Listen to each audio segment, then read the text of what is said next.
Minta maaf ada iklan sikit. Cuti sekolah kan. Jadi kita adalah anak-anak datang kat sini. Jadi tanpa membuang masa lagi, saya serahkan kepada kita punya penceramah petang ini, iaitu Tuan Muhammad Rizal bin Sokraji. Okey, juga rakan saya dulu. Okey, rakan saya semasa kami belajar di Universiti Malaysia Terengganu. Okey, sekarang beliau menjadi penguasa Perikanan Daerah Sempurna Sabah. InsyaAllah beliau akan berkongsi tentang pengalaman dan juga apakah yang berkaitan dengan tajuk kita pada hari ini, masihkah ada peluang dalam industri akuakultur. Tanpa membuang masa lagi, saya persilakan Tuan Rizal. Terima kasih. Okey, terima kasih Encik Muhammad Azri dan merupakan sahabat saya, rakan seperjuangan, bagaikan adik-beradik, macam-macam kejadian lah antara kami dua. Dan Assalamualaikum dan selamat petang juga kepada pelajar-pelajar dan pegawai-pegawai Jabatan Perikanan. Untuk makluman juga ada beberapa pegawai yang ada ikut sertalah di dalam kita punya seminar hari ini. Mungkin saya bagi tahu dulu saya punya pengalaman bertugas di sini Jabatan Perikanan. Untuk sebelum di Sempurna, saya bertugas di daerah Kudat selama hampir 6 tahun. Dan di Sempurna ini hampir 12 tahun. Maknanya ada pengalaman di Jabatan Perikanan kira hampir 20 tahun lah. Dan kita teruskan Cik Azri. Saya rasa kita teruskan di kita punya slide. Slide saya tidak panjang. Cuma kemungkinan saya jangkakan banyak soalan lah. Soalan-soalan daripada student nanti. Okay. Silakan Tuan.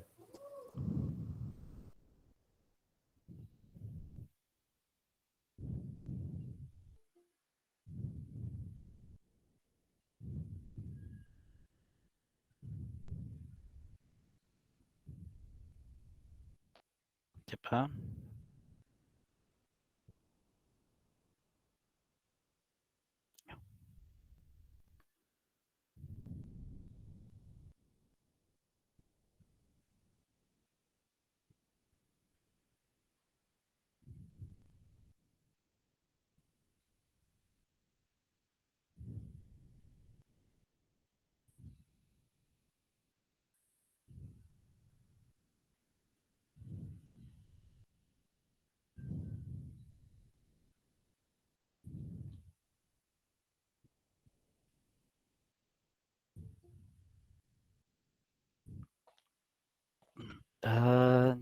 Cik Muhammad Azri, nampak saya punya presentation? Belum nampak lagi Tuan. Mungkin Tuan kena pergi dekat button present now tu. Mungkin kena your entire screen tu. Yang atas sekali tu. Jadi kalau window dengan tab rasa tak susah sikit. Biasanya kalau kami lah. Kalau saya guna your entire screen tu. Pergi kat button present tu. Yang anak panah kat atas. Ya. Yeah. Okay. Lepas tu mungkin terus kita keluar. Terus pergi kepada kita punya slide tu dekat luar. Kan. Tak apa Tuan, kami ni memang orang kata lah daripada sejak COVID kan. Kelas online itu orang kata perkara biasa. Okay, nampak? Okay, dia tengah loading tu Tuan. Okay, nampak Tuan. Okay. Okay, untuk petang ini saya tidak dapat nampak kamu yang audien lah. Jadi saya cuba untuk terangkan dan masa saya terangkan, saya bagi peluang untuk jika ada ingin menanya, boleh terus tanya. Boleh kan Cik Azri? Boleh, tak ada masalah. Silakan. Atas kepada kita punya penceramah. Okay, tak ada masalah. Okay. Petang ini kita akan bercerita masihkah ada peluang untuk industri ternakan akuakultur. Untuk makluman, saya akan menerangkan sedikitlah berkenaan dengan untuk aquaculture bagi pihak Jabatan Perikanan Sabah lah. Terutamanya yang akan saya present ni adalah wilayah Tawau, wilayah Pantai Timur. Okay, ini merupakan carta organisasi Jabatan Perikanan Sabah yang terkini lah. Dan pengarah kami adalah Encik Godfrey Kiseh dengan 2 timbalan, Encik Azhar Kasim dan Encik Ladin Yunus, dan Ketua Penolong Pengarah bahagian perancangan Encik Saili, dan bahagian pengurusan sumber adalah Dr. Norasma, dan ada 4 penolong pengarah.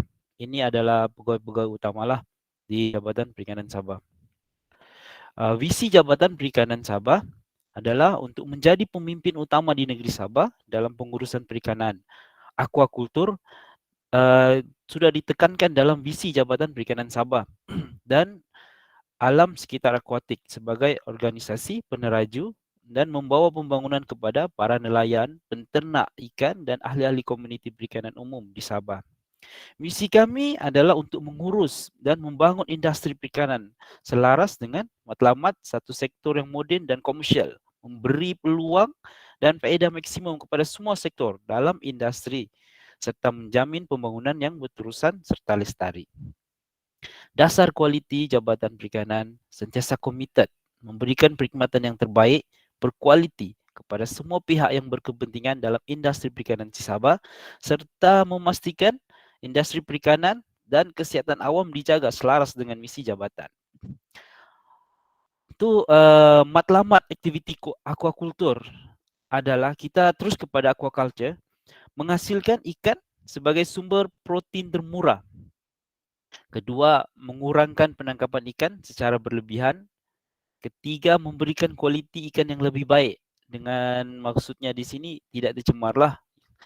Dan memberi peluang pekerjaan, menghasilkan pendapatan yang lumayan tinggi dan memberi kesan baik kepada ekonomi. Ini adalah matlamat asas untuk aktiviti aquaculture. Di sini kita boleh nampak betapa pentingnya aquaculture. Berkaitan dengan kita punya tajuk hari ini, masihkah ada peluang dengan aktiviti aquaculture? Inilah, memang sangat besar peluang dalam aktiviti aquaculture ini.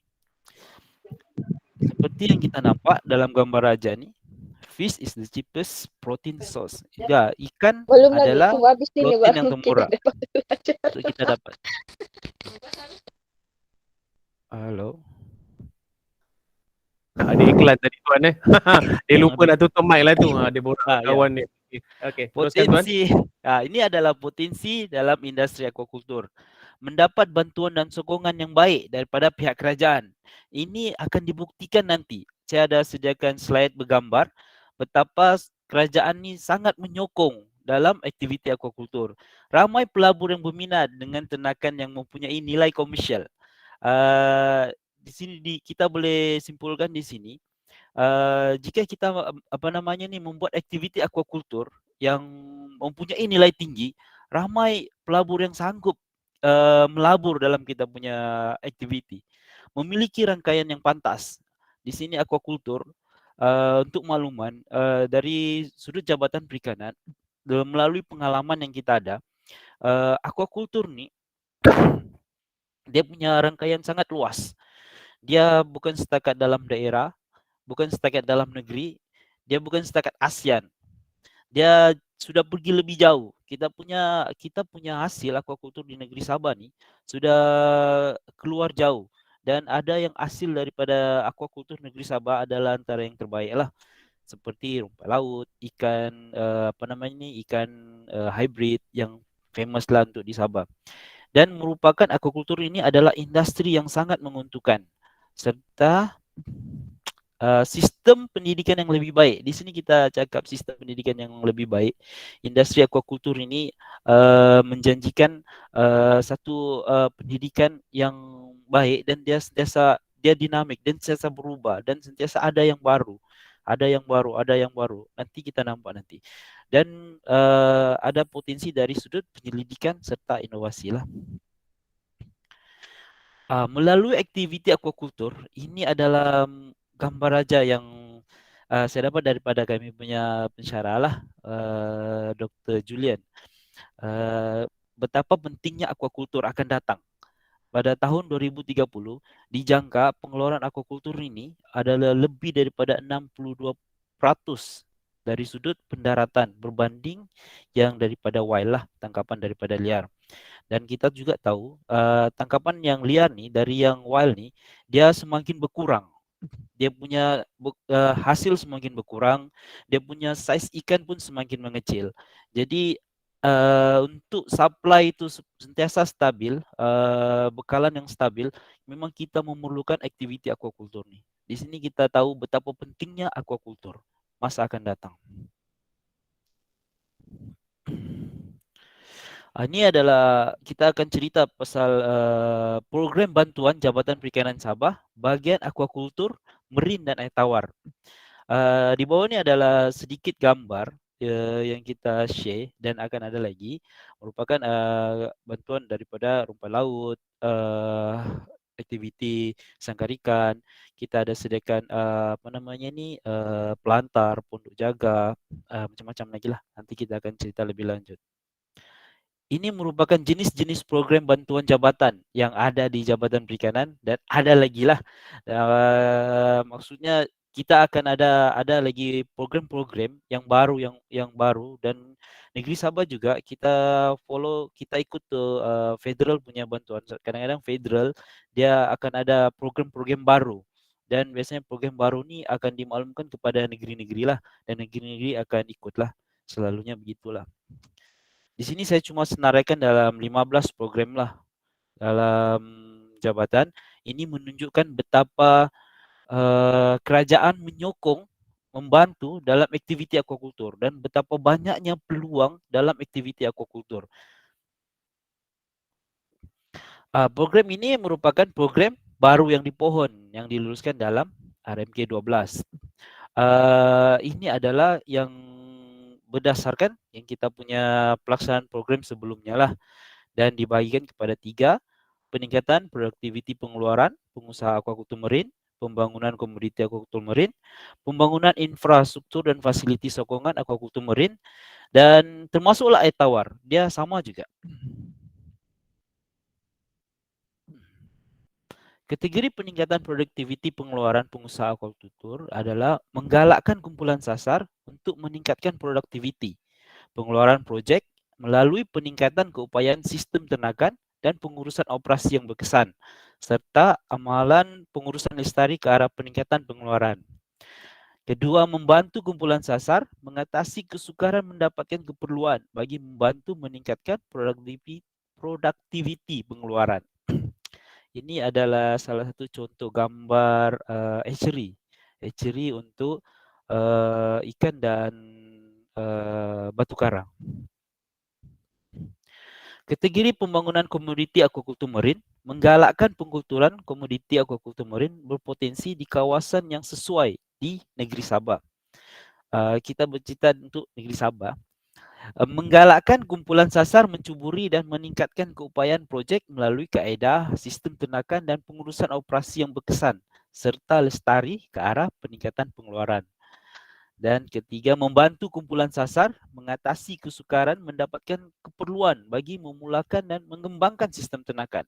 Di sini kita dapat nampak, pelajar juga dapat nampak betapa kerajaan membantu dalam aktiviti aquaculture. Yang ketiga juga kategorinya adalah pembangunan infrastruktur, fasiliti sokongan dan aquaculture marine. Termasuklah aquaculture air tawar. Membantu kumpulan sasar melengkapkan, menyediakan dan memperoleh infrastruktur atau fasiliti sokongan yang sesuai untuk keperluan pembangunan aktiviti aquaculture tu yang pengusaha tersebutlah. Membantu kumpulan sasar meningkatkan keupayaan projek melalui pembangunan infra atau fasiliti yang sesuai sebagai sokongan ke arah pengurusan projek lestari dan peningkatan pengeluaran. Gambar ini adalah berkaitan dengan infrastruktur dan fasiliti sokongan. Ini adalah kita punya pengusaha untuk aquaculture abalone. Di sini dia buat proses untuk dijadikan sebagai industri, dimasak dan dia mendapat bantuan untuk pembaikan dia punya pondok. Dan itu adalah merupakan signboard yang kecil itu adalah signboard daripada tu jabatan lah dan dia menerima bantuan ni untuk pembinaan pondok ni lah.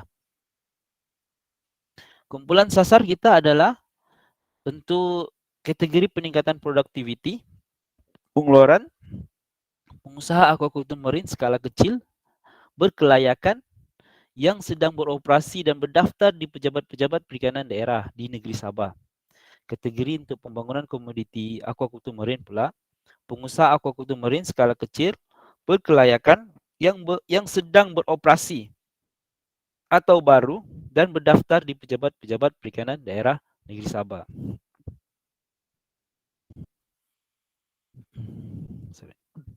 Sistem dan spesies ternakan. Insentif ini melibatkan semua jenis sistem dan spesies ternakan aquaculture marine yang ada di negeri Sabah lah dan digalakkan atau berpotensi untuk dibangunkan. Namun begitu, Jabatan Perikanan akan menetapkan sistem dan spesies ternakan yang diberi keutamaan pada setiap tahun untuk dibantu. Kalau kamu dapat nampak, ini merupakan salah satu pelajar Politeknik Sendakan yang ikut serta dalam Jabatan Perikanan di Semporna dalam aktiviti jabatan lah. Di praktikal kat situ tuan ya? Ya, dan praktikal di Semporna. Okey. Dan Oh. kira dia ni antara yang bagus lah, student yang bagus dan lasak. Oh, itu yang kita nak tu. Ya. Perempuan ni tuan Perempuan ya? Perempuan. Dia dan dia Ah. memang lasak lah dan memang kami suka lah dia praktikal di pejabat ni lah. Dengar tu ya, perempuan pelajar perempuan dasak boleh nampak tu. Tuan Rizal cakap bagus. Ya. Dan sekarang pun ada juga student yang praktikal daripada poli, lelaki lah. Lelaki di pejabat sini di Perikanan Daerah Semporna. Ya. Okey. Bagus. Alhamdulillah. Komponen dan nilai insentif. Ini kebanyakannya orang yang mau tahu apa nilai-nilai insentif. Selalu dia jadi isu di sini. Kategori peningkatan produktiviti pengeluaran pengusaha aquaculture marine merupakan insentif dia bahan, peralatan atau fasiliti sokongan bagi meningkatkan keupayaan pengeluaran projek ternakan yang sedang diusahakan dengan nilai maksimum 20,000. Di sini kita nyatakan duit, kita nyatakan jumlah bantuan, namun sebenarnya bantuan ini boleh berubah dan dia tidaklah kemungkinan besar tidaklah sampai kepada bantuan sebanyak 20,000, bergantung kepada hasil daripada penilaian teknikal oleh Jabatan Perikanan lah. Dia dorong akan dilawat apa semua itulah. Saya rasa penerangan di slide berikutnya akan ada penerangan yang lebih detail lah. Termasuk lagi ni kategori pembangunan komoditi aquaculture marine juga seperti bahan, peralatan ataupun fasiliti sokongan bagi memulakan operasi ternakan atau meningkatkan keupayaan pengeluaran projek ternakan dengan nilai maksimum 20,000. Maknanya di sini dia tidak akan lebih daripada 20,000, bergantung kepada apa yang dia usahakan dan bergantung kepada laporan teknikal jabatan tu nanti. Dan juga jabatan juga terikat dengan jumlah peruntukan yang ada. Maknanya tidak semua yang pohon tu akan dapatlah. Dia bergantung kepada jumlah peruntukan yang ada. Ketiga, kategori pembangunan infrastruktur dan fasiliti sokongan aquaculture marine. Dia bagi meningkatkan keupayaan pengeluaran projek ternakan yang sedang diusahakan dengan nilai maksimum 50,000. Di sini pembangunan infrastruktur ni adalah kepada pengusaha dan penternak yang sedang berjalan, yang sudah sedia ada dan dibantu dari sudut pembangunan infranya. Dan nilai maksimum di sini kita letakkan dalam 50,000 dan dia tidaklah dinyatakan di sini dia akan dapat 50,000, tidak. Dan sama juga tadi ulasannya bergantung kepada hasil daripada lawatan teknikal Jabatan Perikanan itu nanti. Ini adalah sepintas lalu untuk projek-projek pembangunan aquaculture marine untuk perancangan 2021 hingga 2025 Jabatan Perikanan Sabah. Kita ada kalau saya tidak silap ada 8 projek sistem ternakan fasiliti sokongan. Kita boleh nampak di sini jenis bantuan insentif yang dibagi dan jumlah duit yang ada, jumlah anggaran yang untuk kita bagi secara maksimum lah. Ini pun macam tadi juga yang saya cakap bergantung kepada hasil lawatan teknikal dan peruntukan yang ada. Ini adalah 8. Pembangunan ketambakau berasas komuniti, insentif pengusaha hatchery baru, insentif meningkatkan upaya pengeluaran pengusaha setiada, insentif rakan kerjasama pembangunan baka induk ikan. Di sini kalau kamu ada mau tanya, saya buka untuk pertanyaan. Sepatutnya ada pertanyaan di sini. Sebab kita nampak di sini dia banyak yang baru untuk memulakan tu aktiviti aquaculture. Dia nampak di sini sistem yang boleh dibantu oleh kerajaan. Seperti ternakan, fasiliti sokongan, enjin, bot, generator, solar, pondok operasi store, jambatan, ladang, dalam ladang. Jambatan ini adalah laluan kaki yang dalam ladang antara sangkar petak-petak sangkar itulah.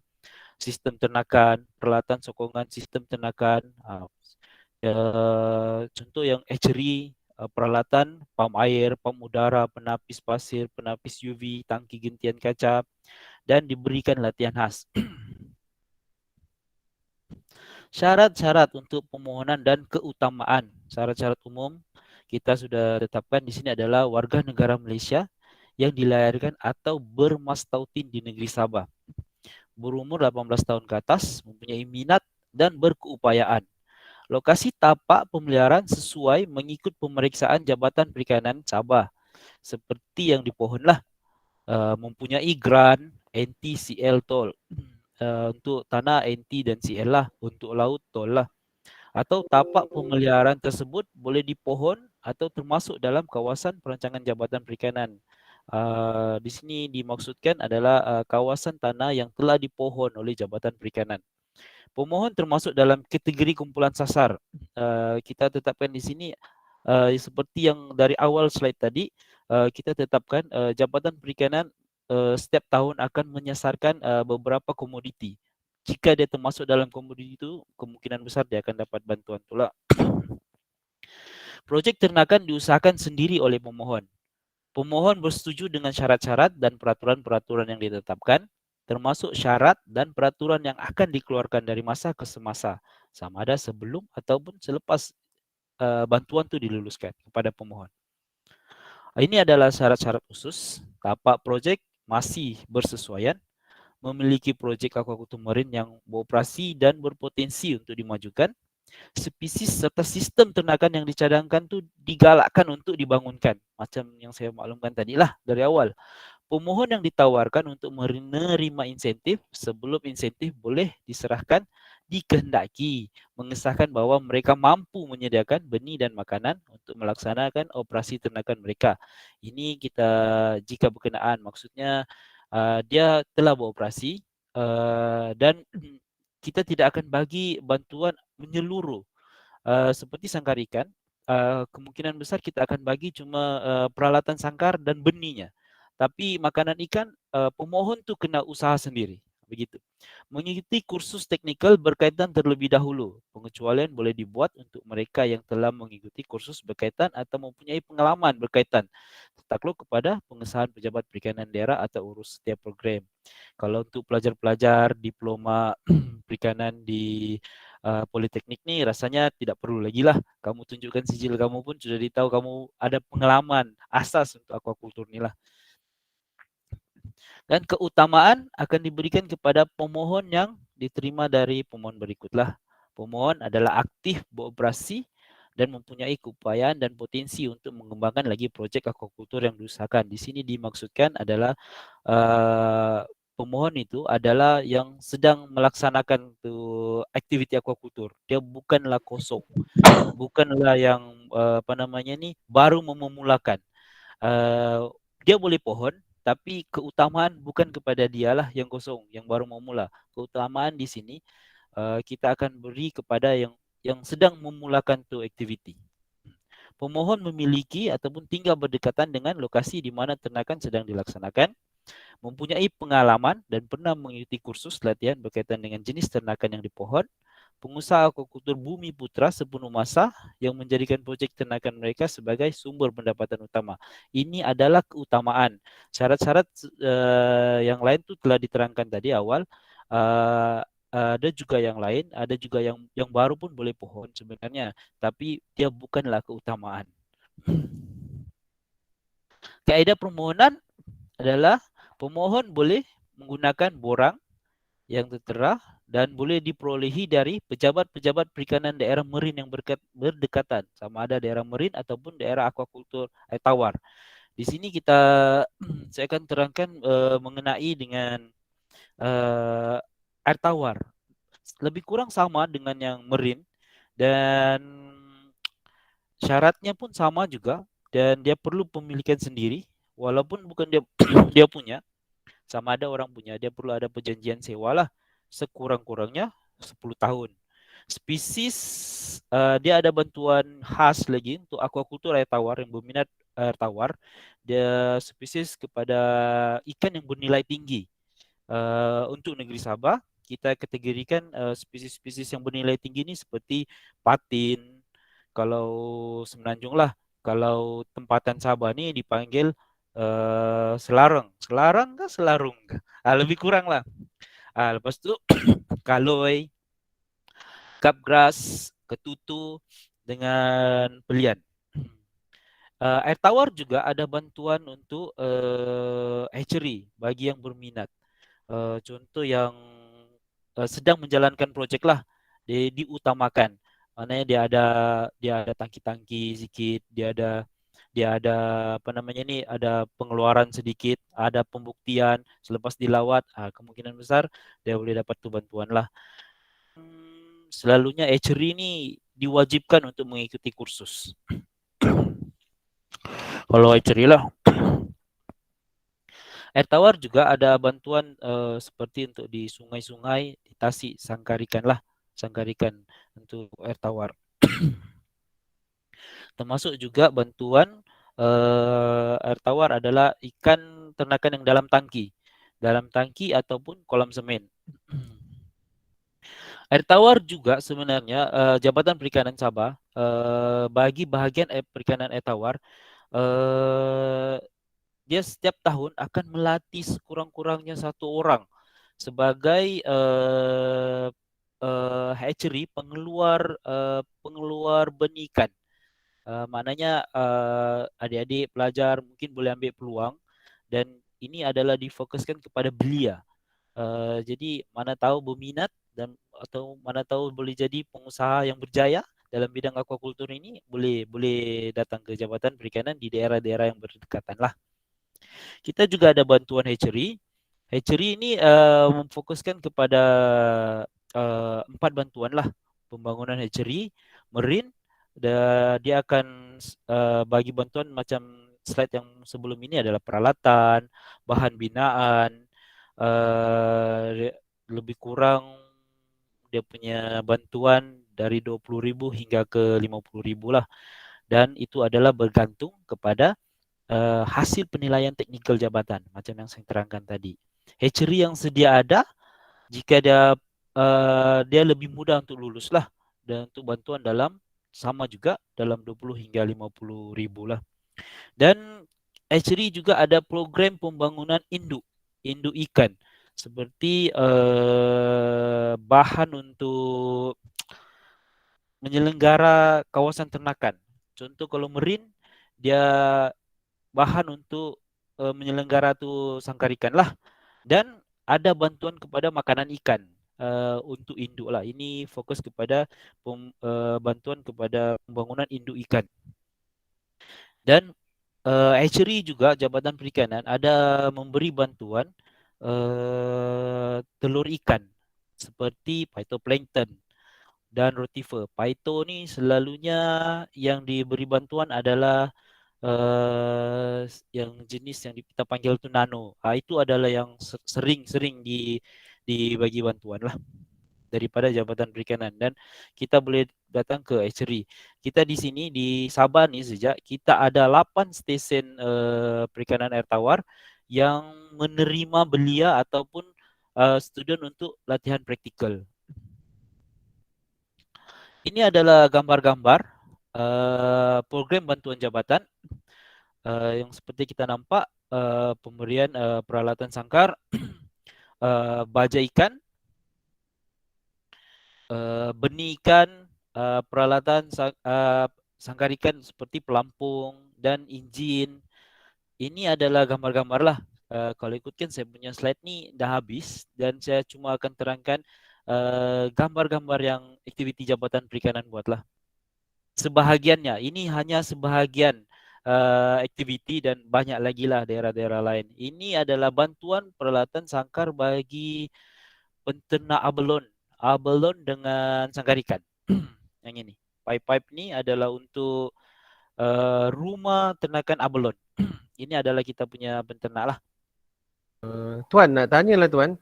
Ya. Yang peternak abalon ni memang sebelum ni dah ada lah dia punya dia punya sangkar. Cuma dia nak expand lagi bagi besar lah macam tu. Iya. Ini bantuan yang besar begini kita bagi adalah penternak yang sudah berjalan. Bukan daripada kosong lah. Begitu. Mana dia dah run sudah ditunjuk kepada Iya. Jabatan Perikanan. Dia ada Iya. mengeluarkan setiap bulan, setiap tahun begini-begini ya. Iya. Dia ada rekod di jabatan di perikanan daerah lah. Okay. Alright. Jadi kita Cuma dapat saya di belum situ, Tuan, saya belum rasa lagi balon kat Sabah. Mungkin Sandakan ni tak ada kot. Mungkin dekat Sempurna banyak kot. Sendakan ada. Ada ke? Ada. Cuma dia lebih kepada yang wild lah. Sempurna ni yang wild dengan yang aquaculture pun ada. Ada. Mana kena Tapi kalau mungkin kalau mau rasa sedap sikit ke Sempurna kot. InsyaAllah nanti saya datang. Belum nampak lagi dekat sini lah. Yang lain-lain tu saya ada nampak lah. Balon ni okey, kita nampak lagi. Ya, saya nak dapat bagi gambar yang balon tu sebab ada sedikit masalah tadi masa mau set up. Ini adalah penternak kita di Kuna, penternak udang. Penternak udang ini kita bagi dia gelaran hyper intensif. Sebabkan dia punya kadar stocking rate terlalu tinggi. Dan dia menerima bantuan dari sudut peralatan dengan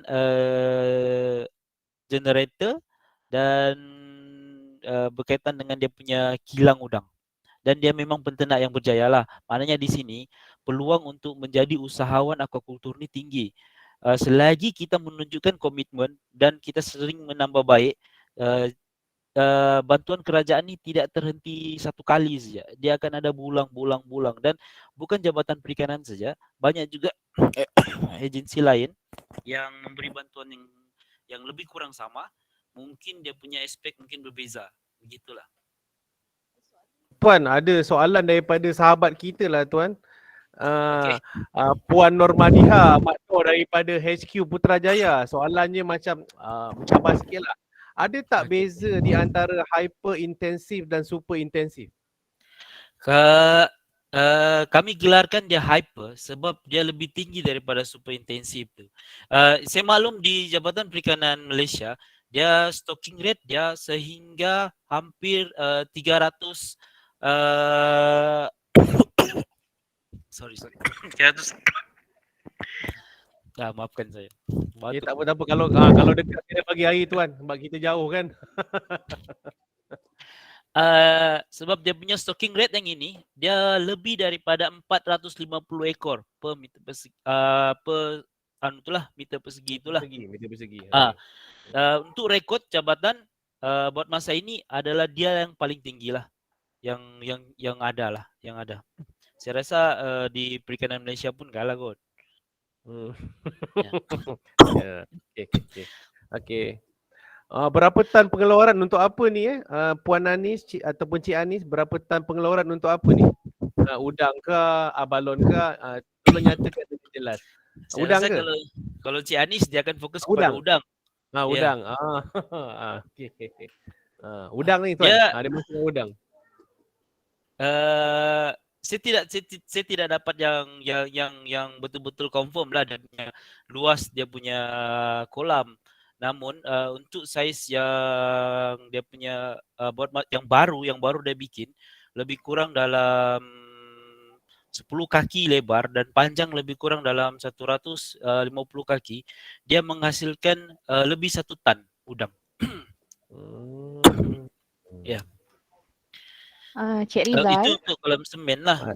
Ya, siapa tanya? Ni ada Puan Asmahani. Sebab Maaf, saya tidak nampak. Okey, okey. Oh, okey. Okey, Cik Rizal, saya ada soalan. Sempurna kita tahu sangat terkenal dengan seaweed lah kan? Seaweed culture. So, adakah Jabatan Pertanian Sempurna memberi bantuan dari segi benih seaweed kepada usahawan ataupun macam politeknik lah, jika politeknik memerlukan benih seaweed? Ada, belum sampai lagi Puan. Sekejap. Ini dia. Ada ya, belum ada, sampai ada. lagi. Dia cuma dia punya tentu belum sampai lagi. Ini adalah salah satu gambar-gambar. Ada lagi gambar lain pada rumpai. Di sini kita beri bantuan kepada kita punya pengusaha penternak rumpai. Dia bukan setakat benih, dia ada pelampung, dia ada tali, dia ada pelantar penjumuran, dia ada bot untuk mengikat benih, dia ada bot untuk mengangkut hasil benih, hasil rumpai laut, bukan benih, hasil rumpai laut, dan dia ada meja pengeringan. Rumpai laut ni istimewa sedikit untuk sempurna. Dia dapat bantuan yang full, yang penuh. Ini adalah gambar-gambar untuk menaik taraf cara penjemuran rumpai laut dalam menjaga dia punya kualiti dan mendapatkan harga yang lebih baik lah. Ini adalah lawanan daripada pegawai Jabatan Perikanan. Nanti saya akan terangkan lagi berkenaan rumpai laut. Dia ada gambar lain lagi. Kalau dia tidak ada masalah lah tadi. Ini adalah gambar daripada daerah Kuna. Ada bantuan kepada hatchery untuk ikan hiasan. Dia ada zinc, dia ada tangki, dia ada rak, dia ada anulah. Dia juga penerima kalau saya tidak silap solar, bantuan solar. Ini untuk, saya rasa inilah paling mudah untuk kalau pelajar untuk mau berusaha dalam aquacultur dan dia mudah untuk diternak. Saya rasa Encik Muhammad Azri ni pakar dalam ternak ikan. Tak ada nampak. Kita pakar Puan, kita banyak belajar orang juga. Dia ada page sendiri, dia ada bisnis yang ini. Okey, seperti yang macam Tuan Rizal cakap ni betul. Kalau kata istilah dekat sana panggil backyard lah. Apa nama? Aqua Bijo apa adalah orang Pahang kat sini ada Cik Syam ada dalam ni Aqua Bijo dari Pahang benda macam ni lah, benda boleh buat duit mudah ikan laga. Cik Syam ada ke? Cik Syam? Dia tak nak jawab lah tu. Ada, saya nampak dia ada masuk tadi. So daripada Jabatan Perikanan Pahang, itu yang kata rajin membantu, sangat membantu untuk peternak-peternak ikan hiasan. InsyaAllah nanti mungkin next session nanti saya akan panggil beliau untuk berkongsi tentang ikan hiasan. Okey, teruskan Tuan Rizal. Okey, teruskan. Ya, ramai juga kawan-kawan di Pahang dan memang sangat aktif lah yang kita nampak. Tahun ini pun orang sangat aktif untuk perikanan Pahang. Ini adalah gambar-gambar yang kita punya penerima bantuan program PLAK.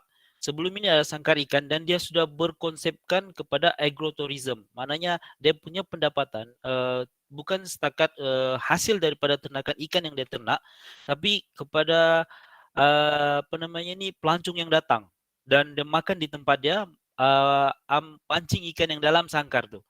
Dan semasa ramainya pelancong datang ke Sabah ni sebelum PKP, pendapatan daripada pelancong ni lebih tinggi daripada hasil ternakan ikan orang. Di sini kita nampak bukan setakat ini di daerah Kudat, di Sempurna juga banyak bukan yang yang berkonsepkan agrotourism.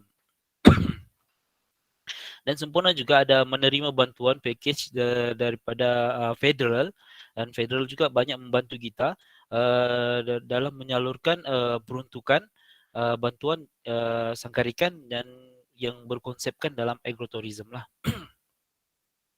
Ini adalah bantuan solar. Dia dapat solar untuk dia punya ternakan di sangkar ikan dia lah, dan solar dia sangat besar.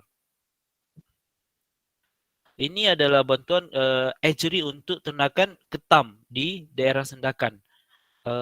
Saya ambil sedikit-sedikit dari rakan-rakan yang lain dan banyak lagi lah banyak lagi bantuan-bantuan yang terdapat di Sabah ni seperti Tenakan Lokan, tiram, yang sekarang berbentuk agrotourism juga di Tuaran. Di daerah Tuaran dia ada satu pengusaha tiram dan sangat besar dan banyak, dan kita boleh makan sana, kita boleh ambil sendiri tiram tu, kita boleh kupas sendiri tu tiram lah untuk di sana. Dia pun berbentuk agrotourism. Di sini kita mau tekankan di sini, aquaculture ni bukan hanya untuk menternak. Dia banyak aspek yang lain seperti yang kita terangkan tadi, yang awal-awal slide tadi. Aquaculture ni menjanjikan hasil pulangan yang baik dan hasilnya adalah pelbagai. Inilah salah satunya adalah agrotourism ni lah. Ini yang jawapan untuk rumpai laut tu semula yang kita lawat. Ini adalah benih rumpai yang dikeringkan di atas pelantar bantuan Jabatan Perikanan, dan kita juga ada pengarah kita datang melawat sebagai pembuktian yang projek ini adalah aktif. Ini adalah di daerah Sempurna, dan yang warna hijau ini adalah pelampung untuk projek mini estate, dan banyak sangat dorong dapat ni lah. Dan dalam karung putih ini adalah tali peternakan. Ada soalan? Kalau ada saya teruskan.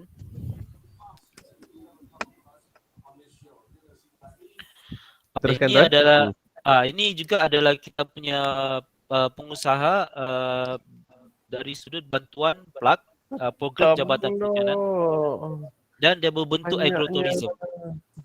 Ini adalah berbentuk agrotourism lah, dan ini merupakan yang di bawah sangkar ni adalah sangkar untuk ternakan abelon. Saya rasa memang gambar abelon tak termasuk. Ini adalah Encik Muhammad Azri, yang di bawah sekali ni adalah abelon. Selepas dimasak dan dipotong. Oh, dimasak. Oh, bagi. Oh. Itulah, itu adalah abelon yang dia boleh sediakan di sini, dan harganya sangat berpatutan dan murah kalau kita bandingkan di restoran lah. Dia boleh sediakan makanan macam tadi juga yang di Kudat tu. Kita ada juga agrotourism satu di Ladatu yang besar, yang famous lah, nanti dia ada gambar lagi slide. Ini di Sempurna. Dan banyaklah aktiviti yang boleh dijalankan di sini. Dia ada diving, dia ada banana boat, dia ada kira snorkeling, dan dia boleh di sini untuk berkemah. Dan tempat dia ni sangat terang kalau malam. Dan selamat. Ini adalah Ladatu.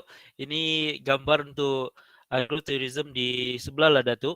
Dia lebih kurang sebenarnya macam Kudat, cuma ada masalah sedikit tadi, gambar untuk saya upload tidak dapat. Jadi tapi ada satu gambar saya ada di sini, jadi saya masukkan saja.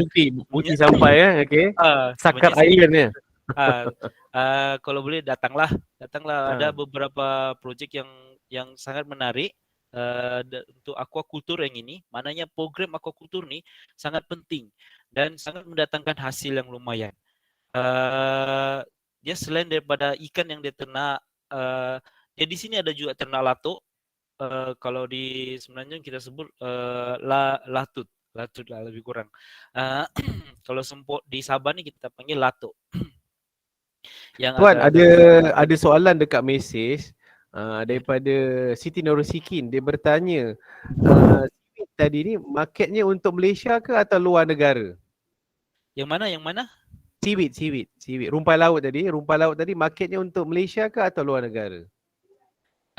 Ada juga yang dalam Malaysia yang dihasilkan sebagai industri hiliran, dan kebanyakannya luar negara.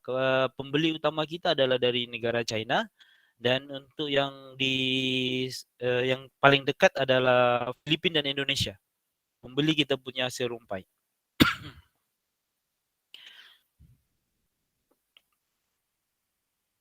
Ini adalah bantuan yang kita bagi kepada pengusaha ternakan balat ataupun gamat.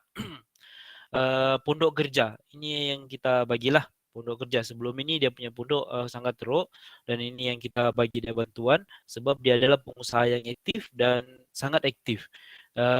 Dia ada gamat, jenis gamat dan balat yang pelbagai. Dia ada lebih 20 jenis. Dan gambar ini adalah satu gambar mesin pengering yang diinovasikan sendiri oleh Jabatan Perikanan Sabah dan dibagikan package bantuan sebagai pengering yang baiklah untuk balat ni lah, untuk gambar ni. Dan nilai bantuan yang dapat ni juga lebih daripada 50,000 yang dia dapat ni. Salam Ini tuan. adalah ya, salam. Maaf mengganggu sikit tuan. Ya tuan. Jadi kan saya ni suara dah kenapa garau dah tiba-tiba je. Minta maaf tuan mengganggu sikit. Nak tanya sikit tuan. Sebab Ya. kami tengok daripada slide yang tuan tunjuk semua hasil dia macam banyak kan. Cuma nak tanya, ada ke bantuan daripada Jabatan Perikanan ni termasuk dengan pemasaran untuk macam katalah peternak-peternak ni dah buat ternakan ikan, nanti ada ke bantuan daripada pihak perikanan untuk memasarkan produk ni? Itulah tuan. Ya, buat masa inilah kita cuma ada masalah semasa PKP inilah yang dari sudut pengalaman yang ada di jabatan ni. Sebelum ini tidak ada masalah pasaran untuk ternakan aquaculture ni lah, sangkar ikan sebelum PKP ni lah. Sebab malah stok yang diternak tu adalah sangat kurang. So kita punya pembeli utama masa tu adalah daripada China, Hong Kong dengan Korea untuk yang ikan sangkar ni lah. Jadi buat masa ini masa PKP ni sajalah yang ada masalah sebab susah untuk kapal tu masuk ke negara kita dari aspek kesihatan. Banyak peraturan-peraturan yang perlu dorang patuhi dan ada peraturan-peraturan yang melarang kapal-kapal untuk yang membeli ni masuk ke negara kita. Di situ yang ada masalah. Diharapkan nanti selepas ini kapal-kapal tu dapat masuklah dan dapat membeli kita punya hasil. Dan sekarang ini kita punya pengusaha-pengusaha ada juga yang mengadu dia punya ikan ada yang sudah besar apa semua yang susah dia menjual, dan kita nampak sekarang dia sudah mula untuk menjual dia punya hasil sendiri. Dia ada permintaan dari sudut isi ikan apa semua sebab kita sudah buka kita punya bodoh orang terutamanya dari Semenanjung pun datang, restoran-restoran sudah mula beroperasi dan kita sudah nampak dia punya pergerakan lah. Dia ada bergerak walaupun dia slow tapi dia ada bergerak lah. Sebelum ini kalau kita punya border international tu buka dan kapal daripada terutamanya Hong Kong tu dapat masuk, hasil kita ni masih kurang untuk kita supply kepada dorang. Saya harap saya menjawab soalan Cik tadi itulah. Menjawab tuan, menjawab. Terima kasih. Okay, terima kasih.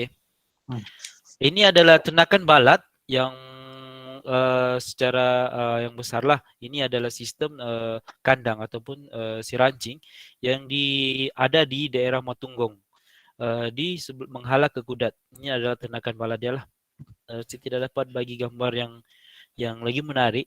Memang saya ada masalah tadi untuk Banyaknya tuan. Saya ingat saya dah lama tak dengar perkataan sirancing ni. Ada juga sirancing kat Sabah Untuk makluman Encik Muhammad Azri, sirancing ni banyak di Sabah sebab sistem ternakan kita di sini ke Sabah ni kebanyakannya air yang cetek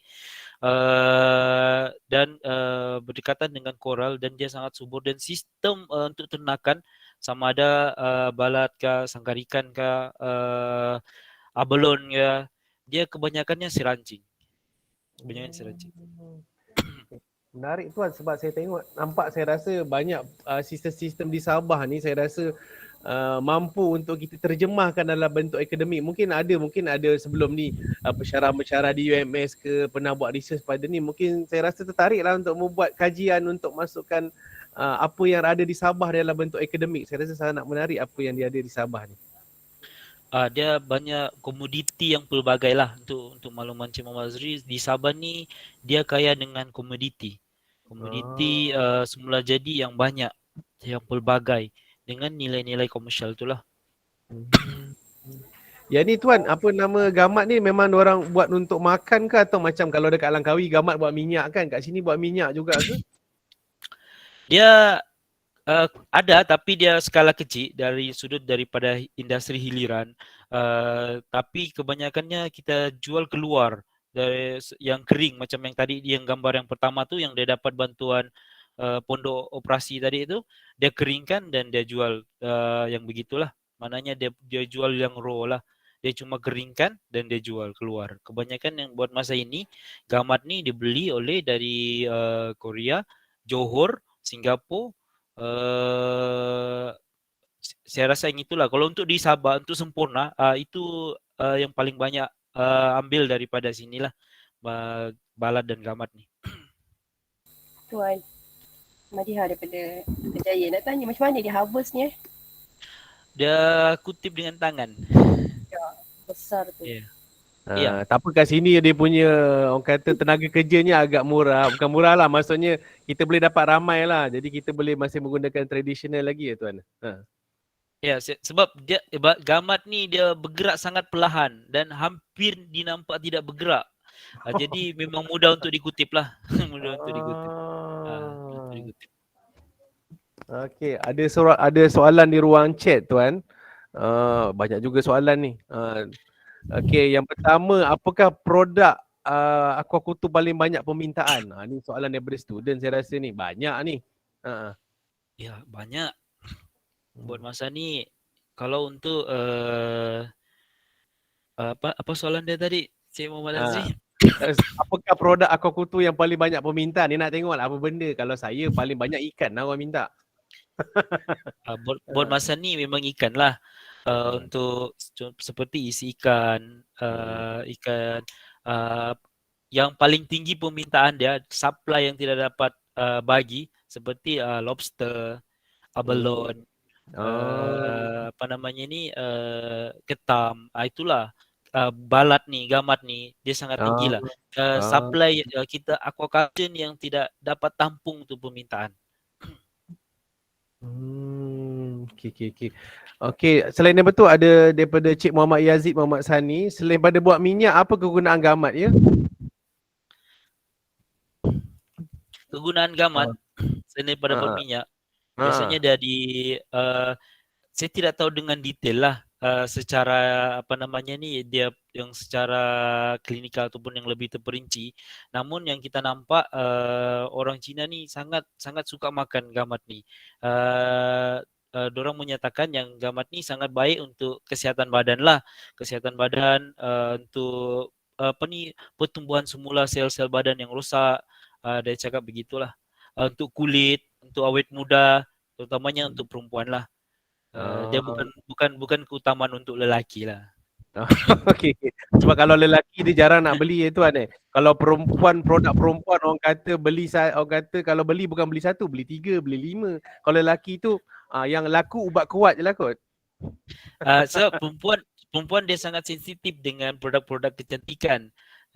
Jadi memang dia punya prospek tu memang lebih kepada perempuan lah. Pada pandangan saya lah. Okay, tadi ada daripada pihak perikanan Perdana Sempurna Encik Irman Esai ni, dia kata pihak UMS banyak buat penyelidikan di Sabah ni. Okey. Bagus. InsyaAllah nanti mungkin lepas ni Politeknik Sandakan join the venture juga kan. Macam nampak menarik ni kita untuk orang kata memasukkan Sabah ni a part of hasil dalam orang kata jurnal lah. Saya punya target ni mungkin dalam jurnal ilmiah kita akan masukkan banyak industri yang komuniti di Sabah ni. Rasa benda ni ramai orang-orang luar suka untuk tengok dalam bentuk kajian ilmiah. Ya, sebenarnya di Sabah ni ada banyak lagi komuniti di daerah rakan-rakan saya seperti di Tawau. Saya tidak masukkan di sini ternakan udang yang sangat besar untuk di sebelah pantai timur ini. Ternakan utama antaranya adalah udang kolam, udang putih. Dan di banyak lagi daerah-daerah lain seperti di Ladatu, dia ada ternakan juga abalone, dia ada komersial untuk sangkar ikan, untuk sangkar lobster. Di Kunak juga yang seperti yang saya cakap tadi, intensif untuk yang kita gelar hyper untuk ternakan udang kolam semen. Di sebelah matunggong, pitas, dia banyak ternakan yang macam lokan, ketambakau pun ada juga. Dan kita juga di Sabah ni untuk tahun ini kita ada projek khas untuk bantuan ketambakau. Termasuklah komuniti jika berminat dalam satu komuniti yang lebih kurang 10 orang dan bantuan dia maksimum dalam 60,000 dalam untuk satu komuniti, dan seperti bergantung kepada lawatan teknikal tu juga lah. Macam mana komuniti tu mau bikin apa-apa, dan dia adalah bantuan berbentuk peralatan, dia bukan kewangan lah. Untuk bantuan daripada agensi Jabatan Perikanan ni, dia bukan bantuan kewangan ya, dia lebih kepada peralatan penternakan ni lah. Dan saya rasa Rasanya itu saya punya slide. Tuan Rizal boleh stop sharing, boleh kita tengok gambar wajah-wajah yang menanya ni. Mungkin sebab bila Google Meet ni bila kita sharing tu kita tak nampak yang audience yang Ya, lain. kita nak nampak. Jadi mungkin saya boleh stop sharing. Nanti mungkin slide ni mungkin saya akan kongsikan kepada Encik Muhammad Azri.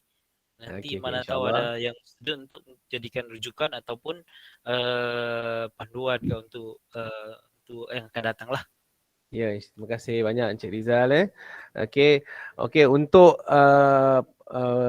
makluman kepada peserta kita, mohon juga mengisi ada dalam ruangan chat tu, ada kita punya admin juga menyediakan borang suara sidik. Kerana dalam borang suara sidik tu kita juga mungkin sebab kita nak membuat sijil, insya-Allah kita akan cuba usahakan e-sijil secara online. So nanti mohon kepada peserta untuk cek di ruang chat tu, dia ada link untuk mengisi borang soal sidik untuk program pada petang ini, insya-Allah. Okay, alright. So ada juga soalan daripada sahabat kita Tuan dari Pahang ni. Dia kata, okey, bagaimanakah kursus ternakan ni disediakan? Bagaimanakah kaedah untuk membuat permohonan kursus? Mungkin kursus yang dimasukkan adalah kursus yang dianjurkan oleh Jabatan Perikanan Sabah. Adakah pelajar politeknik layak untuk mohon sebarang kursus yang ditawarkan oleh pihak jabatan? Semua orang adalah layak untuk mengikuti kursus. Kita ada jadual kursus yang telah sedia ada, yang telah dijadualkan awal bermula dari awal tahun oleh Jabatan Perikanan Sabah sepanjang tahun ini, dan kita akan share nanti. Mungkin kita akan share dalam kita punya chat tu, ataupun saya akan bagi kepada Encik Muhammad Azri untuk di-sharekan. Saya rasa. Okey, sebab tadi pun dalam borang soal sidik ni saya ada minta email. InsyaAllah nanti lepas program ni mungkin minggu hadapan lah. Okey, nanti saya akan cuba forward pada slide Tuan Rizal ni lah. Okey, ada soalan daripada pelajar saya. Okey, saya ada banyak soalan ni tapi saya buka kepada pelajar-pelajar saya ni. Ada orang luar nak bertanya secara live kepada Tuan Rizal kita. Sahabat saya yang berpengalaman 20 tahun ni, kau tanya sejak. Apa kau mau tanya? Rugi tau. Bukan selalu saya jumpa dia ni sebabnya saya pindah di Sandakan. Saya dah lama tak jumpa saya ni. Lepas saya tamat belajar, bila dapat ke Sandakan ni, rezeki saya berjumpa dengan sahabat-sahabat saya.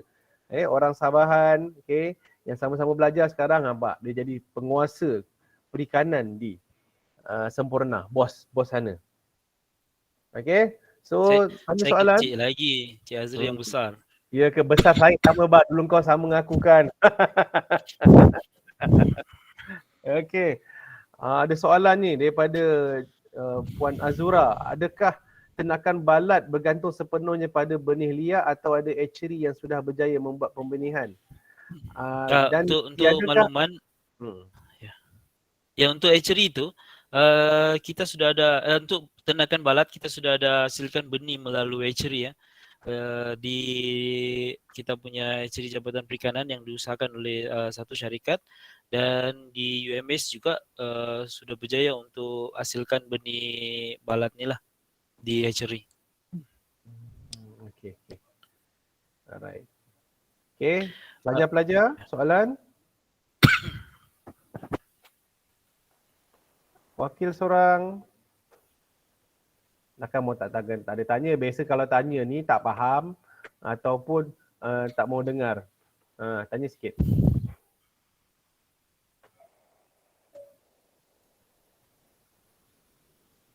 Mukmin? Oh, Mukmin. Orang Gombak. Tanya soalan. Selaku apa nama Ketua Pimpinan Pelajar MPP. Tanya sikit soalan. Awak dah sempat dah.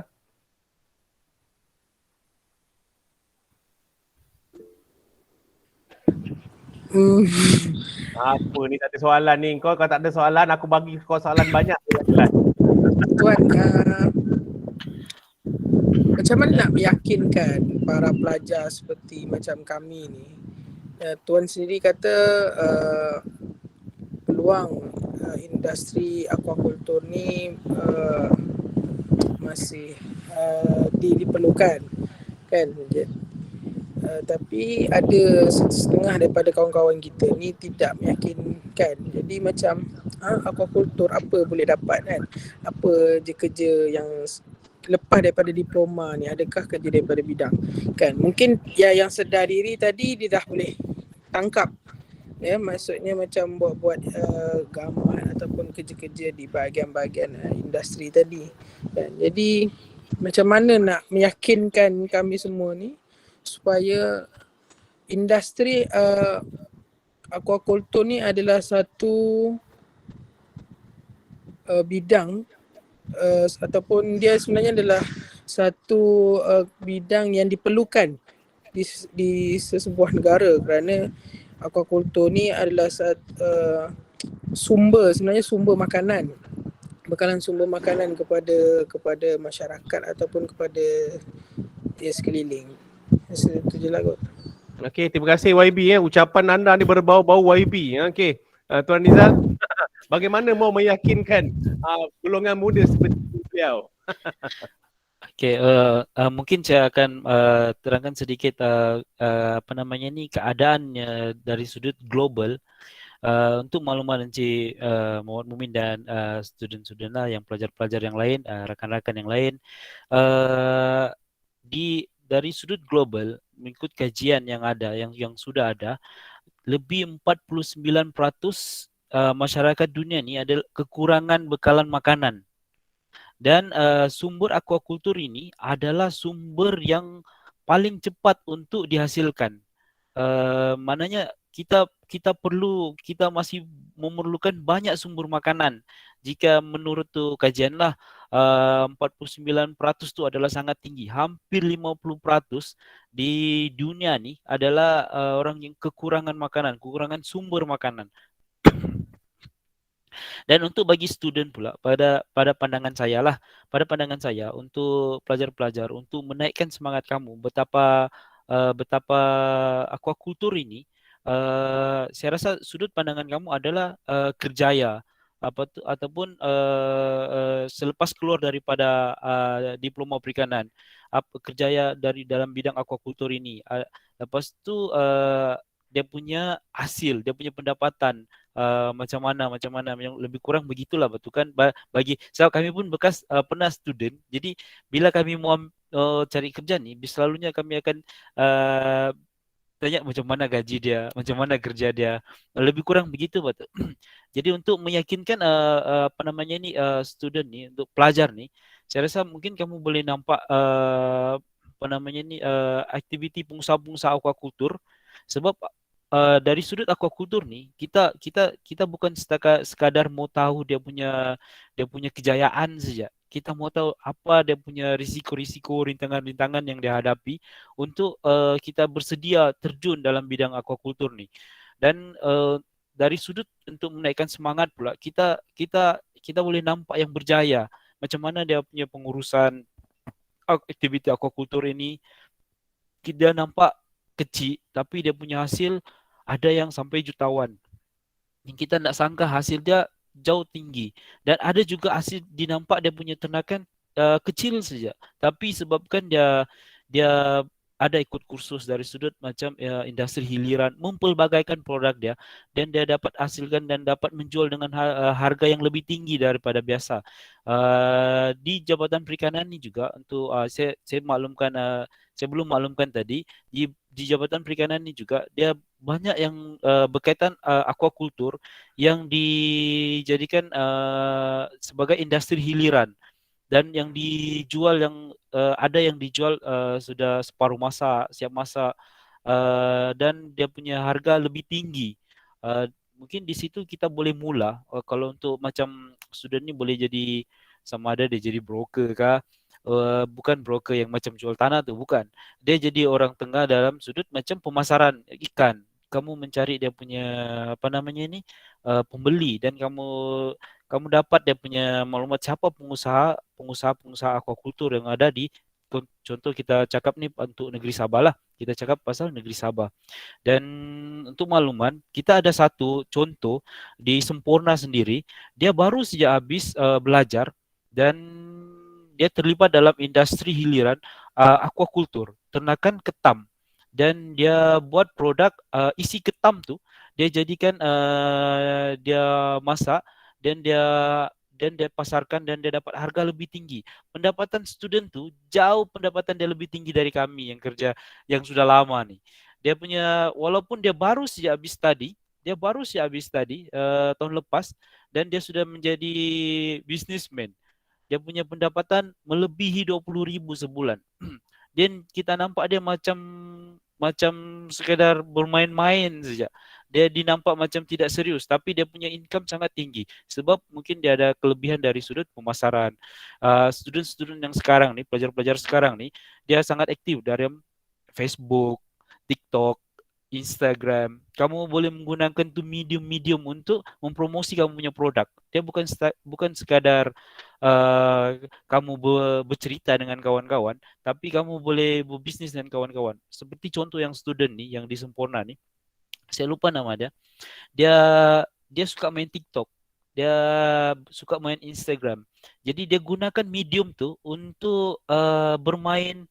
Dia hanya untuk mencuba untuk pasarkan dia punya hasil ketam yang dia beli daripada orang kampung yang diternak. Lepas tu dia masak, dia kira macam dia buat satu isi ketam rempah-rempah, dan dia gunakan belakang ketam tu untuk simpan isi ketam tu, dan dia jual, dan sangat menguntungkan. Pendapatan dia lebih 20,000 sebulan buat masa ni, dan semakin banyak permintaan daripada rakan-rakan dalam dia punya TikTok.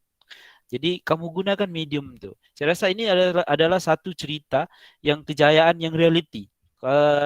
Kalau untuk menaikkan semangat kamu lagi, saya rasa mungkin kamu patut turun tengok sendiri. Betulkah tidakkah cerita ni? Mungkin Cik Muhammad Azri boleh bawa dia punya student ke Semporna, tidak masalah untuk kami bawa, untuk kita tunjukkan yang kamu sendiri nampak yang student-student ni buat yang baru habis study ni. Ada juga yang jual latuk ke Semenanjung. Dia dapat harga di sini murah, dan kita tahu Semenanjung harganya sangat baik. Cuma cara untuk pengendalian untuk sampai ke sana, dia perlu ada kemahiran lah supaya dia tidak rosak. Dan itu pun dia sangat menguntungkan, kita nampak. Dan ada juga student dia buat ini rumpai laut. Dia keringkan dan dia hasilkan rumpai laut yang premium. Dia beli yang rumpai laut biasa, dan dia cuci dan dia keringkan semula, dia bersihkan, dan dia jual dalam harga yang jauh lebih tinggi, sebab dia memang ada kos di situ, namun dia dapat harga yang lebih tinggi. Ini pun student juga. Kalau kamu mau buktikan lagi, kamu datang sendiri dan nampak. Saya rasa itu lebih meyakinkan student. Macam mana kamu dapatkan hasil. Tidak semestinya kamu tunggu kamu habis graduate, mungkin kamu boleh mula awal sebelum kamu graduate. Sedangkan di sini kita ada lebih 119 orang. Kalau 119 orang nih membeli kamu punya produk, kamu untung cukup dalam RM2, kamu sudah dapat berapa? Lebih sudah RM200. Itu contoh. Itu contoh. Betul. Okey. Terima kasih Tuan Rizal atas penjelasan untuk memberikan motivasi kepada pelajar-pelajar saya. Okey. Mereka ni sebenarnya pertama sekali saya bersyukurlah. Okey, sebab yang pertama masih ada lagi yang berminat dalam diploma aquaculture ni. Okey. Sebab saya ceritalah pengalaman saya semasa saya di Semenanjung semasa saya di college community peringkat sijil lah saya ajar. Yang masuk boleh kira dengan jari. Jari tangan dan jari kaki. Tapi sejak saya masuk di sini mungkin di peringkat diploma yang masuk satu kelas penuh 30. Kadang-kadang 4 kelas 120 orang Tuan Rizal. Sekali intake yang masuk UPU tu. Ramai lagi yang berminat. Terutamanya saya terima kasihlah kepada Sabahan Sabahan dan juga Sarawakian. Memang saya rasa mungkin diorang ni motivasi untuk belajar. Sebab mungkin saya bukan nak kata menafikan yang pelajar Semenanjung, tetapi ada juga pelajar Semenanjung seperti Cik Mumin tadi, orang Gombak datang ke Sabah untuk melihat sendiri bagaimana berbezanya dia aquaculture di Semenanjung yang di Sabah.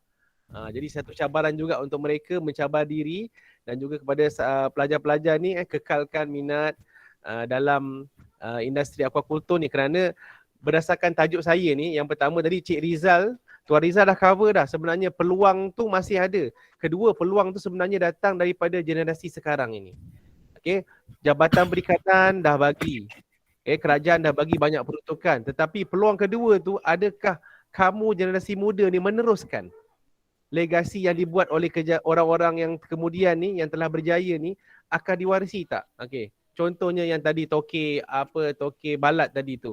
Okey, dia mungkin dah umur 40-50. Okey, sampai masa dia pergi, siapakah yang akan meneruskan kerjanya? Generasi muda inilah. Kerana macam Tuan Rizal cakap, kita ni selagi hidup, selagi itu nak makan. Okey, industri aquaculture ni takkan mati kecuali lah dunia ni tamat. Kerana kita setiap masa nak makan. Okey, kita tak ada setiap masa kita nak main Mobile Legend, nak main game online, tapi at the end semua kita nak makan. Nak makan apa? Takkan nak makan ayam. Dekat Sabahan ni saya suka ayam tu saya nampak kurang sikit, tetapi makanan laut alhamdulillah cukup banyak dan cukup murah. Itulah saya pun kena jaga-jagalah label-label uric acid ni. Sebab dalam berusia, lepas tu kat sini boleh tahan murah sebab saya pergi pengalaman saya Tuan Rizal di Pasar Payung di Batu Lapan ni lah. Saya pergi dengan pasar, saya cakap dengan wife saya, shilling saya sekarang membeli semua produk adalah sekilo mesti di bawah RM20. Tak kira lah sotong, tak kira lah udang, tak kira lah ikan. Jadi kalau saya dapat semua benda tu sekilo di bawah RM20, saya beli. Alhamdulillah saya dapat lah Tuan. Kalau dekat sana sotong mana dapat RM17 sekilo Tuan. Ya, betul. Ya, betul. Kat sini itu sebuah perikanan belum lagi yang aquaculture. Alright. Ada soalan daripada pelajar?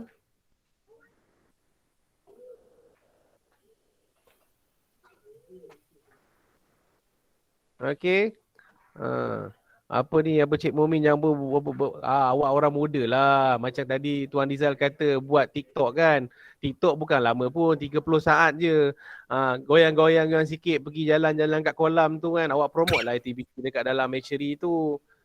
Saya ada juga buat video. Tapi tak ada pun orang like. Kat YouTube lagi. Sendu je. Bagi link.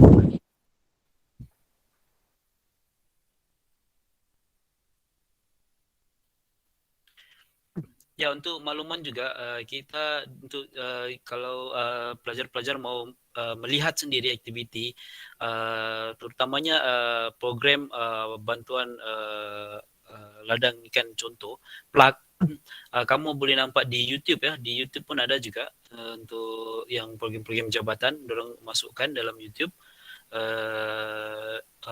plugbiz biz.com. Di situ tuh dia ada tuh. Nanti saya akan share dengan Encik Muhammad Azri. Kamu boleh search di sana, kamu boleh nampak tuh aktiviti-aktiviti yang dijalankan oleh Jabatan Perikanan. Kira kita punya pengusaha-pengusaha lah. Dan kalau untuk industri hiliran, kita lebih fokus kepada yang macam Facebook lah, yang industri hiliran.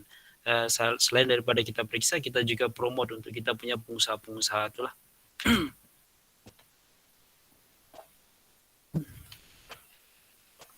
Saya rasa itu soalan lagi. Ada apa-apa lagi mau ditanya kepada Tuan Rizal? Sian Tuan Rizal, sampai kering tekaknya. Allah Muhammad. Okey.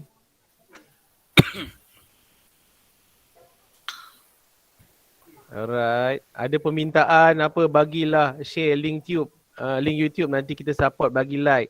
Okey. Saya ada letak lah saya punya link untuk media sosial. maksudnya dekat dalam ruang chat tu, nama glamour saya lah. Macam Cik Rizal cakap, saya ada suka-suka lah buat bisnes sikit-sikit, bukan apa. Sebab saya nak ajar pelajar saya jadi usahawan, tetapi saya sendiri tidak usahawan. Bagaimana nak sampaikan ilmu usahawan? Saya menjual seekor ikan pun tak. Jadi saya pun buat sikit-sikit, bukan nak kaya tapi sebab saya nak berkongsi dengan pelajar saya. Sebab saya sebelum saya di Politeknik Sandakan ni, sebelum di College Community saya ada buat bisnes kecil-kecilan. Ada produk saya masuk kat Shopee, tapi sejak sampai di Sandakan ni saya stop dululah. Sebab orang kata kekangan masa dan juga saya nak post ke Semenanjung tu makan masa sikit lah. Ada beberapa produk saya lah. Okay, so bolehlah tengok saya punya page Cikgu Aqua eShop, dekat situ ada link YouTube saya lah. Okay, saya kadang-kadang ada gajin, saya rakam video kelas saya, ataupun ada juga isteri saya buat video kecil-kecil lah tentang apa nama, saya punya passion memang ikan hiasan dan juga tumbuhan akuatik lah. Saya punya passion. Okay, ada apa-apa soalan lagi ke? Bantuan tadi telah daripada Joshua tadi, Cik Rizal dah cover. Daripada pelajar apa lagi nak tanya? Mungkin saya boleh terangkan lebih sedikit. Kami punya penolong pengarah Encik Irman juga sudah jawab, dan saya akan terangkan sedikit lagi lah berkenaan dengan bantuan itu. Dia cakap adakah pihak perikanan mengharapkan balasan ataupun bayaran balik? Ya, pihak jabatan memang mengharapkan balasan. Balasan berbentuk kamu punya komitmen, kamu punya pengeluaran. Tidak adalah dari sudut pembayaran semula, tidak. Namun di situ ada syarat-syarat tertentu. Semua peralatan bantuan Jabatan Perikanan yang diberikan adalah berbentuk pinjaman. Maknanya kamu tidak boleh menjual ataupun memindah milik bantuan yang kamu dapat. Dan itu Jabatan Perikanan boleh tarik balik. Namun untuk kamu bayar balik tidak adalah. Bantuan Jabatan Perikanan ni adalah subsidi, dan dia memang berbentuk, tapi dia bukanlah menjadi hak milik yang belum orang yang kamu boleh jual. Tidak. Di situ dia ada, kamu kena sign tu perjanjian.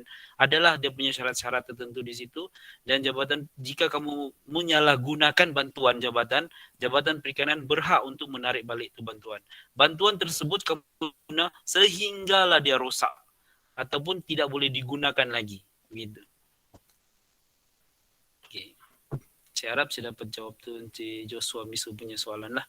Okay, saya rasa cukup bagus tu ya. Tidak mengharapkan balasan duit kita mengharap balasan komitmen, usaha, semangat dan juga orang kata peluh darah dan juga keringat, peluh darah dan air mata. Orang putih kata tears, sweat and blood. Itu yang kita nak, supaya benda ni menjadi sebati sebagai satu usaha kita untuk mendapatkan income, dan juga orang kata mereka selain untuk menjara keluarga kita lah. Itu yang kita nak, komitmen daripada yang diperlukan daripada DOF, daripada peternak-peternak. Okey. Ada soalan lagi ke daripada hadirin, daripada rakan-rakan DOF di Putrajaya ataupun rakan-rakan lain? Kita ada ramai yang terima kasih daripada HQ Putrajaya sudi dengar kita punya talk biasa-biasa ni kan Rizal. Kita ni orang biasa-biasa saja. Niat pertama tu bukan untuk pelajar lah. Sebab pelajar ni saya tahu banyak yang daripada semester 4 dan 5 ni, mereka ni dalam setahun lagi je dekat sini. Kalau SEM 5 ni, SEM depan diorang dah pergi praktikal lah. Mungkin kebanyakan mereka ni tuan, sebab mereka ni masuk tatkala COVID berlaku.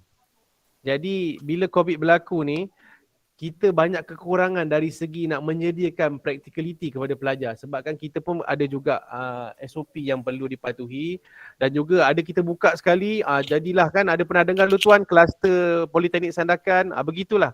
Bila kita nak cuba buka kepada untuk praktikal, jadi pula kluster Politeknik Sandakan. Tapi insyaAllah itu tidak mematahkan semangat kami. Mensyarah aquaculture di Politeknik Sandakan ni, kita akan cuba bagi hands on yang terbaik. Kalau tak ada, kita minta yang berpengalaman seperti Tuan Rizal untuk berkongsi realiti sebenarnya aquaculture yang ada di Sabah ni maupun di Malaysia. Okay. Alright. Okay, ada daripada cadangan tahniah kepada Cik Rizal. Okey, pada penghujung tajuk tidak dijawab hingga penghujung ceramah. Okey. Patutnya penjabatan peranan dan bantuan yang disediakan oleh Jabatan Perikanan. Okey, terima kasih. Kenapa? Sebab pertama orang kata tajuk saya ni agak lebih kurang kontroversi dan marketing sikit. Okey, kalau saya bagi tajuk Jabatan Perikanan, bantuan Jabatan Perikanan biasa tak mau dengar lah. Tapi sebenarnya kalau tuan perasan kenapa saya bagi tahu peluang yang pertama Cik Rizal dah berceritakan. Peluang dalam aquaculture, ya ada. Kita boleh buat. Okey. Jabatan Perikanan Kerajaan support. Yang kedua, highlight saya kepada pelajar saya sendiri. Peluang ni adalah peluang kepada mereka. Kerana kenapa? Saya mungkin dah sampai umur nak kat 40. Okey, mereka muda lagi. Mungkin baru 20 tahun. Okey, mereka inilah yang akan meneruskan legasi aquaculture negara. Okey, kalau kita tidak mendidik generasi muda, okey, mungkin mereka pergi kepada bidang-bidang yang glamour seperti okay. Sekarang ni kalau kata budak muda, minta maaf saya cakap, lebih suka menjadi YouTubers. YouTubers, gamers ataupun mereka boleh dapat duit. Okay, tetapi bagaimanakah yang terjadi kepada pertanian negara? Sampai bilakah kita nak bergantung kepada import? Kita import pada negara jiran. Ambil lah udang daripada Thailand. Tahu tak udang kat Thailand tu macam mana? Kepada yang duduk semenanjung, kita banyak makan barang made in Thailand, udang. Awak tahu tak berapa banyak chemical yang digunakan dalam udang Thailand tu? Awak makan sedap sebab realitinya saya tahu dekat sana punyalah banyak chemical yang guna, punyalah banyak antibiotik yang mereka gunakan dalam ternakan mereka. Sebab di negara Thailand, Malaysia ni bagus Tuan Rizal, sebab Jabatan Perikanan kita melarang penggunaan chemical. Tapi ini tidak berlaku di Thailand. Thailand penggunaan chemical dalam ternakan aquaculture dan juga pertanian sangat banyak. Kadang-kadang ada setengah tu saya tengok ubat menggugur janin digunakan dalam untuk menggugurkan telur dalam ikan ikan patin. Saya tahu sebab saya pernah sampai ke Thailand, saya dah tahu. Ni ubatnya, saya Google. So sebenarnya benda ni sebenarnya banyak kata pro dan kontra. Jadi saya nak mendidik pelajar-pelajar saya ni supaya menjadi seorang ahli aquaculture yang bijak, yang mana menggunakan orang kata teknik-teknik yang alami yang semula jadi, mengurangkan penggunaan chemical. Kerana kenapa? At the end, semua yang awak bela yang untuk ikan makan tu awak makan. Yang makan dia masuk dalam daging awak. Awak bayangkanlah awak guna banyak chemical. Benda itu dia akan menjadikan kanser dalam badan awak. Jadi benda itu adalah yang saya punya matlamat pada hari ini. Separuh disampaikan oleh Tuan Rizal, separuh saya berletih sikit lah dekat dalam ni. Okay. Moga awak nampak peluang ini, kenapa semangat untuk pelajar meneruskan bidang ni. Bila saya dah sampai usaha saya kan, Cik Rizal saya dah pencen, awak pula menggantikan tempat kami ni, meneruskan kepada generasi muda. Okay, apa yang saya dan Tuan Rizal lah cakap, awak teruskan sampai kepada generasi muda nanti. Begitu ada kesinambungan, begitu. Itu saya punya matlamat. Okay, alright. So, ada apa-apa lagi yang perlu ditambah? Saya minta maaf jika ada sebarang kekurangan. Mungkin kita punya orang kata dalam lawak punchline tak sampai. Kalau kata punchline tak sampai, saya minta maaf. Okey, tak apa. Tapi mungkin ada yang kita boleh dapat lah manfaat daripada Cik Rizal, dan juga ada soalan-soalan daripada kita punya peserta-peserta seminar. Okey. Kalau tak ada apa-apa lagi, okey, terima kasih Tuan Rizal kerana sudi berkongsi pengalaman tuan. Saya memang kenal Tuan Rizal, saya tahu daripada saat kami berkenalan memang dia dengan saya sama, suka bercakap. Alhamdulillah, memang pekerjaan kami pun memerlukan kami bercerita lebih banyak, memberi penerangan. Kalau Tuan Rizal, dia memberi penerangan kepada peserta-peserta, mungkin kepada yang berdaftar dengan Jabatan Perikanan peternak-peternak dan juga nelayan memerlukan orang kata skill untuk bercakap, untuk menerangkan dengan baik. Begitu juga saya punya klien, anda-anda semua pelajar-pelajar diploma. Okey. Alright, kalau tak apa-apa lagi, terima kasih sekali lagi kepada Jabatan Perikanan Sabah, khususnya Tuan Rizal, Penguasa Perikanan Sempurna Sabah, dan juga kepada peserta-peserta yang hadir. Terima kasih Tuan Muhammad Azran juga daripada Putrajaya. Putrajaya ke? Okey. Terima kasih juga kepada Puan Normadiha, rakan saya rakan kami juga di HQ Putrajaya. Okey, semoga insya-Allah mungkin yang baik nanti kita akan jemput jugalah HQ daripada Putrajaya, berkongsi juga apa tajuk yang kita rasakan sesuai. Okey, terima kasih. Sekejap kita boleh tak buka kamera? Saya nak ambil gambar sikit. Kita tak dapat ambil gambar online. Okey, saya cuba ambil gambar Sudah sedia ke Puan? Kita punya admin akan ambil gambar. InsyaAllah yang bagusnya kita punya seminar ni dirakam. InsyaAllah saya akan upload dalam YouTube saya yang tak seberapa tu. Ikut pelajar. Saya cakap tak seberapa tu, jangan lupa follow. Tak adalah tak follow tu kurang markah, tapi support lah sikit bro, sis. Okay. Saya akan letak dalam ni. Nanti mungkin kalau awak rasa dah rindu ke, boleh dengar saya punya rakaman ni dekat YouTube saya, insyaAllah. Okay, sudah Puan?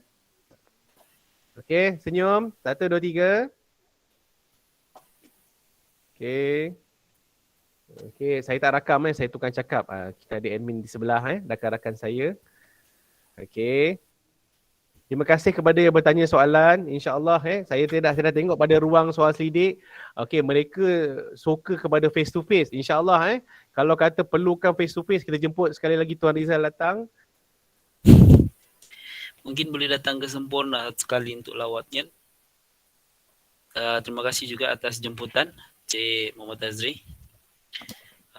Dan kepada Politeknik lah. Dan terima kasih juga kepada pegawai-pegawai Jabatan Perikanan yang ada.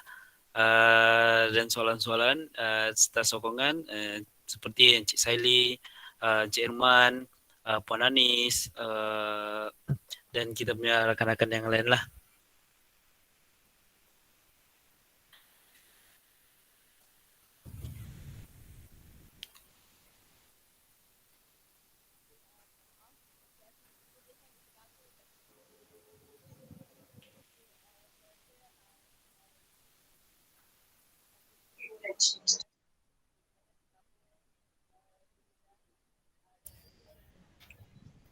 Terima kasih Encik Rizal.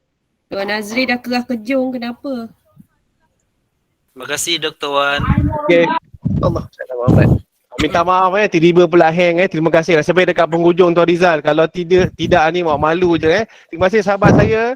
Okay, Dr. Muhammad Ikhwan daripada Aquatrox UMT Okay, ingat tanya soalan tadi. Alhamdulillah kalau doktor tanya soalan gigih juga saya nak jawab Saya pun risau juga Dr. Wan tadi menyoal. Ya, itu rakan saya juga rakan-rakan geng rumah sewa saya dulu Alhamdulillah ada juga kawan saya jadi doktor, bangga juga.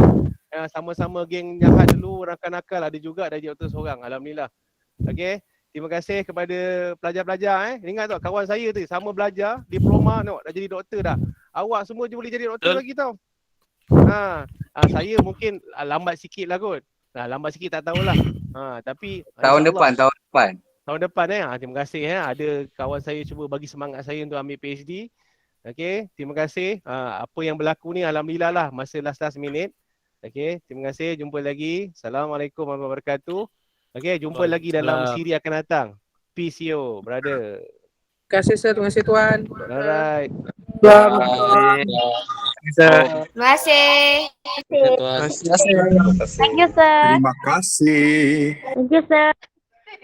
Kunci kau. Thank you, sir.